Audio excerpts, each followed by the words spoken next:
Shine podcast, and Tyler Cleveland, who's really good at golf and a lot better than me at golf, apparently, after last Saturday. Tyler, but let's just do it right now before we even start. You kicked my butt in golf last week. Man, every dog has his day, Blake. Unfortunately, this was not yours. But Joe, I'm sure you'll get me next time. You've got me before, and I'm sure you'll get me next time. All right. More importantly, what was your thought? Because we have a huge major shakeup in high school sports, especially football, which is the prime time here. Not only do we lose Starkville, who gets a new job, but now Sam Williams leaves Brandon, and I would argue that was maybe the most surprising of all the coaching moves. I understand Chris Jones leaving Starkville is big, but I kind of felt that one was coming, at least. Sam, I didn't actually have any inkling that it was happening, and matter of fact, I was really surprised because it's kind of late in the game when you really think about it. Yeah, I mean, like you said, the coaching carousel has kind of stopped. I thought we were done with the coaching changes, and then you kind of get this one out of left field. I knew that Sam might eventually move on from Brandon. I mean, I thought that, but I thought his move would be to the college coaching ranks. I figured after a while he would latch on somewhere as like a wide receivers coach and then kind of work his way up in the college ranks. I mean, he was too young to stay in high school forever with the talent that he has and his meteoric rise. I mean, you look at what he did at Pelahatchie and then at Ridgeland and then moving to Brandon and all the success they had there. So I was kind of surprised to see him take another high school job, especially one at UMS Wright. I mean, it's an interesting move. I mean, they're in 5A over there in Alabama, storied program, but he's taken over for like their all-time winningest coach. Who's got I mean, he's got incredible numbers over there, and they won a couple of state championships. They've kind of fallen off the past couple of years playing up in 5A. Sam's definitely got his work cut out for him over there. And if you look at what they had coming up at Brandon, I mean, my God, the talent. So it just kind of it was just kind of a surprising move. Tyler, I'm gonna cut you off right there. They arguably had the best, I guess, quote unquote, farm system when you talk about middle school, lower level football. I mean, it was really insane what was coming up. And you really thought, I mean, their best class was their sophomore class last year, right? All things considered. And that class was going to be now an upper class in 11th grade. Sorry. But I want to do something. I like doing this. I'm going to share this screen real quick. Real quick. All right. I don't know if you can see it, Tyler. Mm-hmm. But we talked about this guy being possibly an option, John Perry. But before we get over there, let's take a look real quick at Sam Williams. I don't think people understand how serious his record really was. In 8 seasons, if you look at the bottom at the totals right here, 8 seasons, 82 wins. Tyler, that's 10 a season plus a little extra change. Yeah, I mean, no, it's incredible. I mean, he has, like I said, it's been a pretty meteoric rise. I mean, he had success everywhere he went. I mean, almost reached the state championship at Ridgeland. I mean, and it's not exactly a powerhouse football program. If they could have beat West Point, they would have got there in 5A. I mean, like I said, it was just really, really quick, and what he was able to do, he had talent everywhere he went. I mean, even at Ridgeland, they had Xavier McDonald and Aiden Williams. I mean, it's not like he didn't have talent. He had good players at Pelahatchie. But I think you look at Brandon, and I know he wasn't able to get over the hump in the biggest game of all, but the talent they had and the success they had and the wins they were able to rack up is really impressive. I think that's kind of what makes Brandon such an attractive job. I would think there would be a slew of suitors looking. But like we said, it's late in the game, so it's kind of odd. That's kind of why I went when we were talked earlier today, and when you mentioned John Perry. The you're looking for somebody who's got head coaching experience. It would be nice if they had it at the highest level. To take over a job like Brandon. And that's why John popped into my head. I mean, I don't know if he's even interested in coming back. I know he's up there at Nixa having a blast. But I mean, I would at least kick the tires on it for sure. Yeah, it's really crazy as we're taking a look at this. His first season at Pelahatchie, he was 6-6. And from that moment on, the next 7 years, won 10 games every single year and won at least one playoff game and 3 appearances in the state title games at Brandon. I mean, well, what may be the craziest if you look right here, Tyler? How about this? Look at his district record: Yeah, 5 and and that's 0, in 5 and 0, 6 Region and 1, Three, 7 and 0. and that's in Region Three, an incredibly tough district. You say I think they had one loss to Oak Grove in there. Yeah, right. And then they had one loss, I guess, the next year against Oak Grove. So they didn't lose to anybody but Oak Grove in 4 years on the south side. Yeah, and a lot of that is it was Region Three had kind of went through an interesting period. Pearl was down there for a couple of years. I mean, they just didn't have the kind of talent they usually expect them to have. But taking care of business against teams like Petal and Northwest Rankin, and it's a tough slog year in and year out, and you're going to lose. You would think you're going to lose some games in there, just having a down week. But Sam's teams really, they always came out fired up. Really impressed with the job he did there. I don't really have any knocks on him other than, I don't know how you spread the ball around to that many playmakers and keep everybody happy. All right, so let's talk about John Perry here for a second. So we're gonna pull his career up. You want to start with Kosciuszko or Pearl? All right, let's go to Pearl. Earl. All right, so now we're looking at John Perry's record while he was at Pearl, and he was in 4A. Oh, man, they were in 4A when he first started in 2008. You think about all the years he was there and how Pearl has grown over those years. But look at this stretch right here from 2013 to 2017. He had them at their height. What kind of went wrong, do you think, at the end of Pearl? Speaking of him maybe being an option, what do you think went wrong late? They just didn't have I just didn't have the same kind of talent they had before. But I mean, I'll point out to you that 16-0 season in 2017, he did not have a ton of Division One guys on that team. I mean, he had maybe one or two players that went on to play somewhere. They were just a really, really solid team. I mean, with John's kids, you always knew his teams were going to play hard. And when he left, he always kind of left the door open. Maybe one day he'd come back. And that's why his name, every time a big job comes open, the same thing happened with Clinton when that came open before they hired John Carr. I thought about it. I was like, oh, that'd be a perfect place. I think personally, I just want John Perry back because he's one of the best personalities that we have, or that we had in Mississippi as a head coach. He was fantastic, man. Fantastic quote, great guy. All right, so Tyler, here was the option that I said that I thought would be great for Brandon. Here you go. Doug Goodwin, Jackson Prep. Now, I don't have his Alabama coaching records up, but look at his time at Jackson Prep. And I understand that Jackson Prep has had some really good athletes, but they have not had the top tier athletes that maybe Hartfield and MRA have necessarily had. And look at his records: 12-1, 10-4, 12-1. And they have just been absolutely impressive. You look at this last year, 2024. And what was crazy is they actually beat Hartfield. Yeah. I mean, and did you think that they had the same type of athletes as Hartfield? No, definitely not. No way, right? So now you take a guy that has this type of ability to win games against top tier talents like Hartfield, and I understand they lost in the state title, but look at the points they gave up to a team that has a 5-star and had 5 other Division I players. They've given up 19 points. Yeah, I gave up 45 the first time, but yeah, I get your point. I mean, and here's the deal. At least they won that one. They did. I don't know. It's for me. I just don't know how. I don't know how well the success at the academy translates to a public school. I mean, that would be the only drawback that I can think of. The only. I mean, and I'm just playing devil's advocate here. But he was in Alabama at, I believe, a public school, and where he won a state title.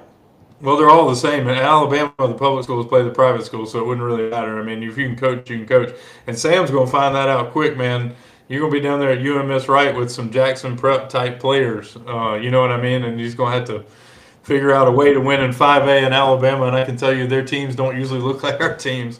They're pretty dang good over there. So, no, I mean, I think it would be – but here's the deal is, like, I don't know – I think at this point, when you're talking about Brandon specifically and this job right now, I think at the end of the day, it's about whether you can coach or not, because the talent is already there. You don't have to recruit. You don't have to do, you don't have to do anything to build anything. Sam's already built it. You've already got talent. The pipeline, as you mentioned, going back to 8th and 9th grade, even the junior high program. I mean, they've got talent coming up. It's going to be good for a couple of years. So I would just be, if I'm Brandon, I'm just looking for the best coach available who will come. And I All think right. that Doug would be a great choice. This was a name that I thought was really interesting, and we're gonna do this right. Oh, sorry, we stopped sharing. We all want to see your face first. How about that? Hey, you got to give me a little love here as we're trying to do this. All right, here we go. Boom. Judd Boswell. Obviously, his last year at Clinton was tough. Woo! Boy, but they created that 7A. They didn't. Clinton was not ready for that. It was, look, Clinton has been through an interesting period. I mean, they hired, when Judd was there those past couple of years. I know the 6 and 5 and 7 and 5 years were tough on him, and the 1 and 9 year about killed him. Judd's a competitive guy, man. He's from Louisville. He ain't used to losing, and I didn't, I just didn't see the end in sight there. It's not like they had a great group of kids coming up. It didn't look like they were going to be successful for a while. And when he hired John Carr, I thought that was a fantastic hire, first of all. And I thought John did a great job with them. I mean, they were in games they had no business being in last year. Matter of fact, they beat Brandon. Right, that's what I'm saying. I mean, and obviously that was the big shocker. But you look at the rest of the year, it's not like it was all sunshine and roses from then on out. They were not Cinderella. They didn't even make it to the dance. But I thought that given time that he would have turned it around. Now Clinton's already got it. Judd's hired his former defensive coordinator to be the coach now, and so that job's not open. But again, what I kept going back to is coaches who currently are not employed, who have coaching experience at the highest level, who have a state championship under their belt, and Judd matches all of those criteria that I mentioned. That 14-1 year, 2016, that was obviously the Cam Akers year. I believe I'm pronouncing this right. Geronimo, I think he's not so happy about the Judd Boswell, and he said you can't be serious. I can be serious. I can be. Geronimo, if you're still watching, is that who you're talking about? Are we doing Judd? Because I can be serious. I mean, look, I can scroll down a little bit further. What about his years at Forest? Do those not count? I mean, seriously. I mean, look at this stretch from 08 to 011. He comes to Clinton, goes 7-6, 3-8. That's tough, and then he builds his program into a really good team. I think it's a good one. Some other names that I thought were kind of interesting. Could you imagine a guy like a wing T and bring a Lance Mancuso in? Oh man, no, I can't. Or does that not fit? Not with Slade and Shaq on the roster. No, I don't know. I feel like I think you gotta. I don't know. I don't know that they should go back to the ground and pound at Brandon right now. You could argue that they would have won a few, maybe a few more games if they had just stuck with it back when they had Nate Blunt. But no, I don't. I think you got to get somebody in there that's running a modern offense. Yeah, it's really interesting. All right, before I let you go, I want to talk about Chris Jones going to Hines. We haven't really talked about it too much other than, hey, he left Starkville and now he's at Hines Community College. What are your thoughts on John Carr getting hired at Starkville? Because ultimately, 1 year as a high school coach, under 500, I'm rooting for Coach Carr, who was totally respectful to me, but I was just kind of surprised by the move just in general.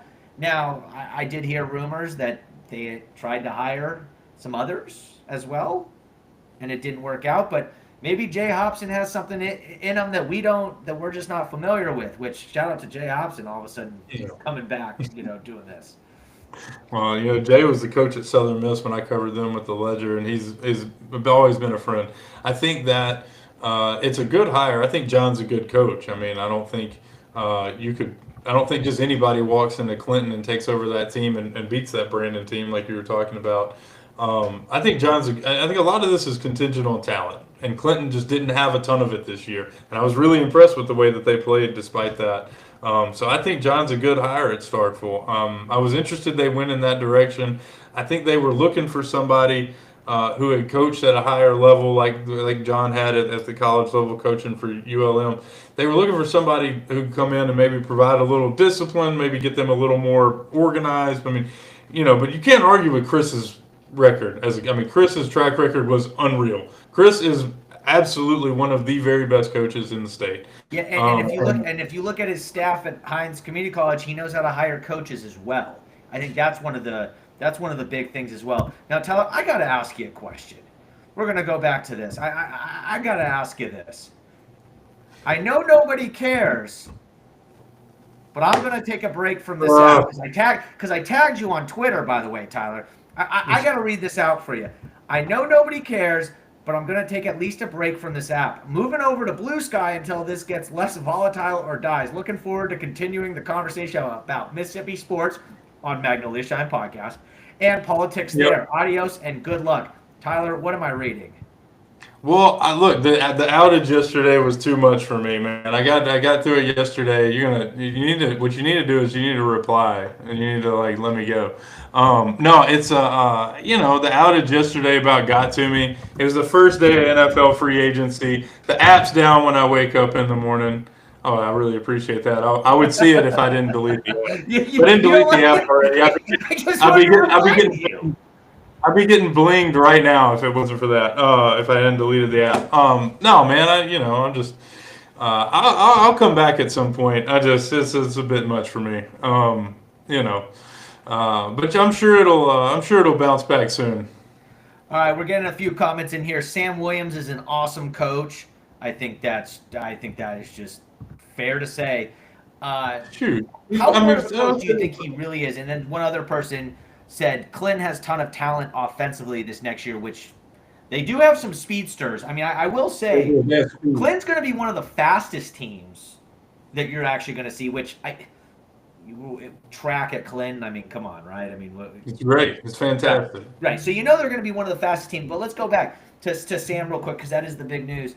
Sam Williams, where do you rank him at the current 7A coaches? I mean, but before he leaves, I mean, there's 24 of them. Where would you have had him without naming other names?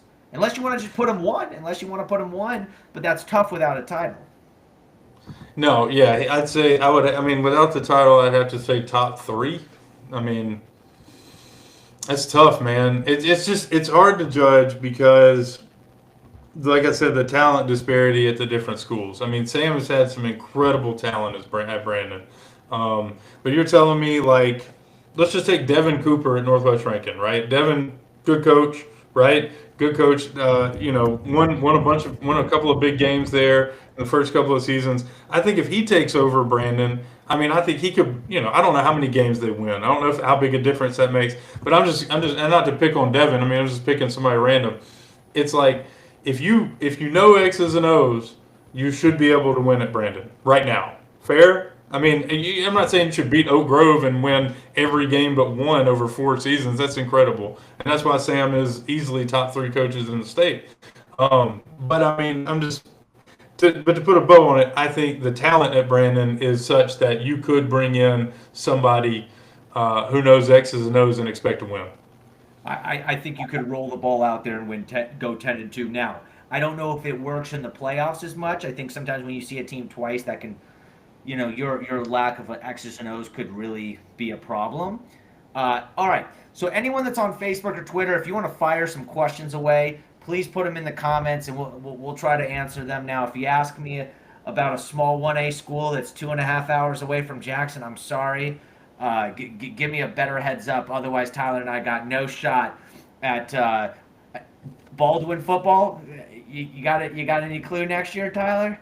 The Bearcats, they're going to be awesome. They're going to be great. They're going to be fantastic. Are they going back to the title? I don't know. I don't know about all that, man. Biggersville is not going to be down forever. Oh man, no, absolutely. How else you been doing, Tyler? Because you helped build a company here. We won't name names that did really well. You had some good stuff going. What's your next steps?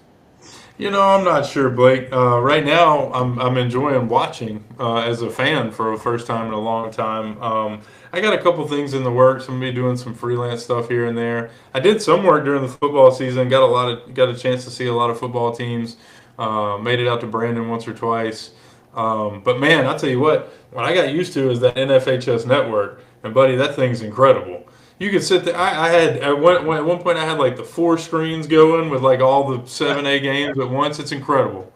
It's pretty good. Uh, you want to see something really cool that I saw today that was nuts? Yes. All right, here we go. See, I love this screen sharing thing. All right, guys. So Connor Griffin gets picked ninth overall, right?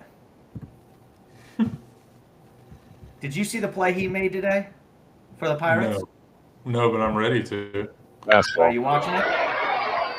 Out to deep left center field. Connor Griffin on the run. What a play! Oh man.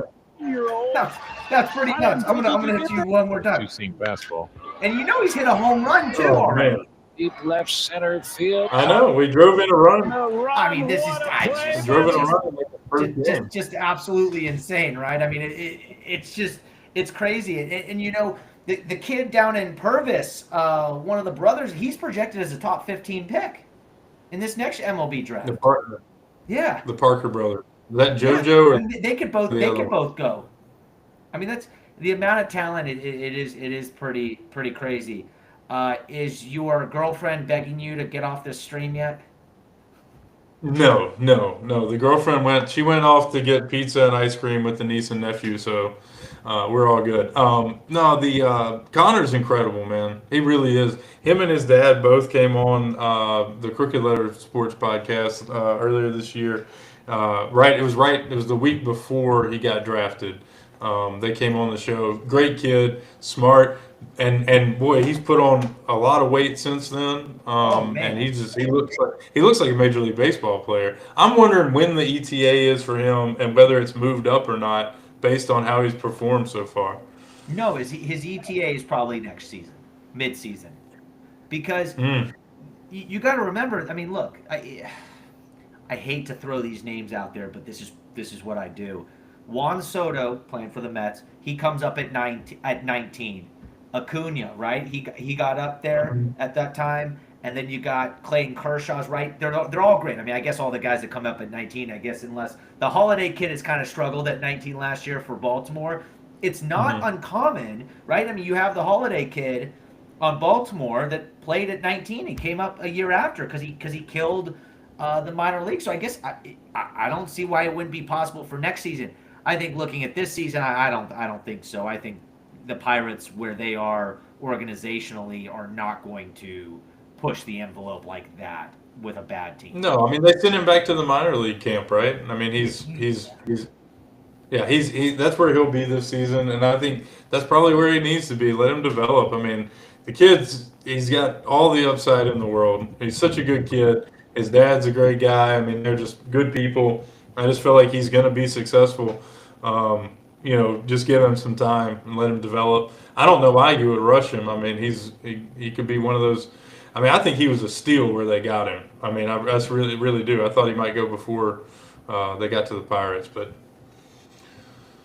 yeah, absolutely. All right, you see, Ole Miss lost baseball to South Alabama tonight. Oh man, I'm like whipping through. I'm like, what do I want to show next? What do I want to show next? It's like reading some of these comments.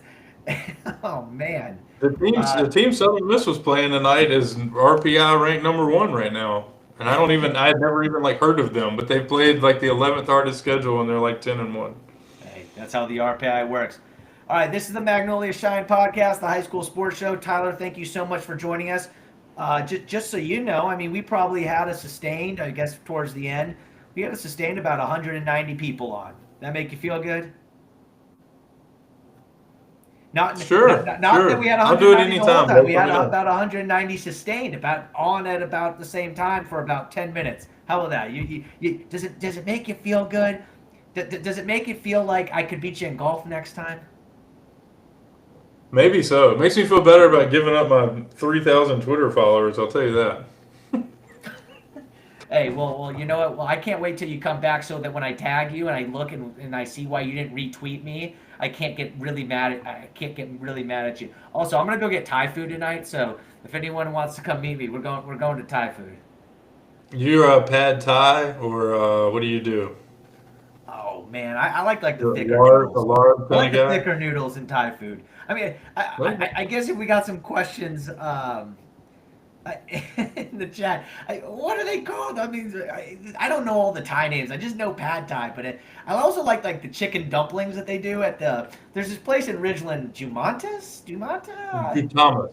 Okay, that's the place. That's where I'm going right now. I think it's great. It's a little expensive, It but it's is. good. I like it Let me ask you this. Out of the 5 stars for spicy, how spicy do we go? all the way, All the way. all the way, all 5. And Oh, I come do, on. and I do, and I do wanna, like the traditional, because it's 1 through 5, and then at that place they also have the traditional Thai hot, Mhm. and I do that. I want a picture of you sweating from whatever it is that you eat, because that's what that's gonna do. Come Heck, on. I'm sweating right now. I'm standing up. I might as well just do some jumping jacks. All right, Tyler, I gotta go. All right, major shakeup though in high school sports. I mean, I don't know. It just gets me like, I don't know, have any words. Sam Williams gone. Good guy. It's tough to watch that happen. But it'll be interesting to see who Brandon hires, and we'll do a pod again when that happens. Let me know, buddy. All right, that's the Magnolia Shine podcast.